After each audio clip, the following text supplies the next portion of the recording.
வணக்கம் அன்புறவுகளே! எல்லாரும் எப்படி இருக்கிறீங்கள்? நல்லா இருக்கிறீங்களா? நல்லா இருக்க வேணும். நானும் நல்லா இருக்கிறேன். என்னுடைய காணொளி பார்த்து எனக்கு சப்போர்ட் பண்ற அனைத்து அன்புறவுகளுக்கும் ரொம்ப ரொம்ப நன்றி. இன்றைக்கு நான் சுவையான ஒரு இறால் பிரட்டல் தான் செய்ய போறேன். எனக்கு தெரிந்த மாதிரி. அ ஒவ்வொருவரும் ஒவ்வொரு விதமா அவங்களுக்கு தெரிந்த விதத்தில சமைப்பினம். நான் எனக்கு தெரிஞ்ச மாதிரி இன்றைக்கு இறால் கறி செய்ய போறேன். தேவையான பொருள் எல்லாம் சுத்தமா எடுத்து கழுவி வெட்டி எடுத்து வச்சிருக்கேன்னு பாருங்க. கொத்தமல்லியில தக்காளி பழம், இறால் பாருங்க நல்ல பெரிய இறால் 1/2 கிலோ. அ வெங்காயம், பெரிய வெங்காயம் ஒரு 4 வெங்காயம் எடுத்து நீல வாக்குல கட் பண்ணி எடுத்திருக்கிறேன். பூண்டு, கருவேப்பிலை இதெல்லாம் எடுத்து வச்சிருக்கிறேன். இப்போ நாங்க சமைப்போம். கொஞ்சம் எண்ணெய் சேர்த்துருக்கிறேன். அதில நான் கடுகு, சீரகம், அதோட பச்சை மிளகாய், பூண்டு இதையும் சேர்த்து கொஞ்சம் பொரிய விடுவோம். எனக்கு இறால் கறி ரொம்ப பிடிக்கும். வெள்ளை சோறுக்கு வச்சு சாப்பிடத்தான் எனக்கு பிடிக்கும்.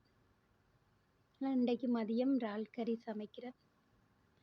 இப்போ நான் வெங்காயத்தையும் அதில் சேர்த்துக்கொள்கிறேன்.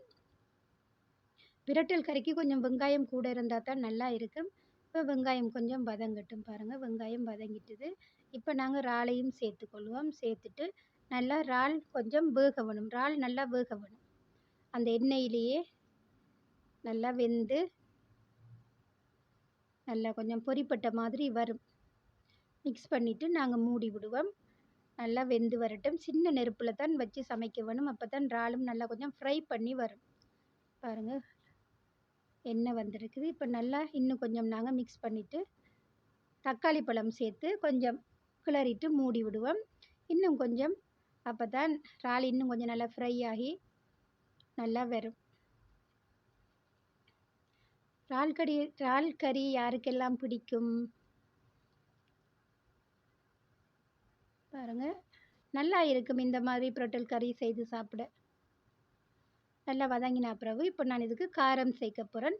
தனி மிளகாத்தூள் 2 டீஸ்பூன், 1 டீஸ்பூன் கட்டத்தூள் சேர்த்துருக்கிறேன். சீரகத்தூள் மட்டும்தான் சேர்த்துருக்கேன். வேறு ஒன்றும் சேர்க்கல. இப்போ நாங்கள் இதை நல்லா மிக்ஸ் பண்ணிவிட்டு அந்த எண்ணெயிலேயே நல்லா மிக்ஸ் பண்ணி வர வேணும். மூடி விடுவோம்.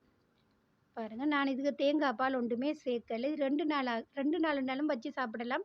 ஏன்னா தேங்காய் பால் சேர்க்கலை. நல்லா ஃப்ரை பண்ணி வந்துட்டுது. இப்போ நாங்கள் கொத்தமல்லி சேர்த்து இறக்க வேண்டியது தான். நல்ல சுவையாக இருக்கும் பாருங்கள். ஒரு காரசாரமான இறால் கறி செய்தாச்சு. இந்த காணொளி பிடிச்சிருந்தா நீங்களும் ட்ரை பண்ணி பாருங்கள். பாருங்கள் எப்படி இருக்குன்னு சொல்லி. பார்க்கவே நல்லா இருக்குது. நான் இப்போ ஒரு பிளேட்டுக்கு மாற்றிட்டேன். இப்போ நாங்கள் சோறோட பரிமாற வேண்டியதான் வச்சு. இன்றைக்கு இறால் கறி, பருப்பு கறி, சுண்டல் அதான் எங்களுடைய மதிய சாப்பாடு. காணொளி பிடிச்சிருந்தா சப்போர்ட் பண்ணுங்க உறவுகளே. மீண்டும் இன்னொரு காணொளியோடு உங்கள் பானு. நன்றி.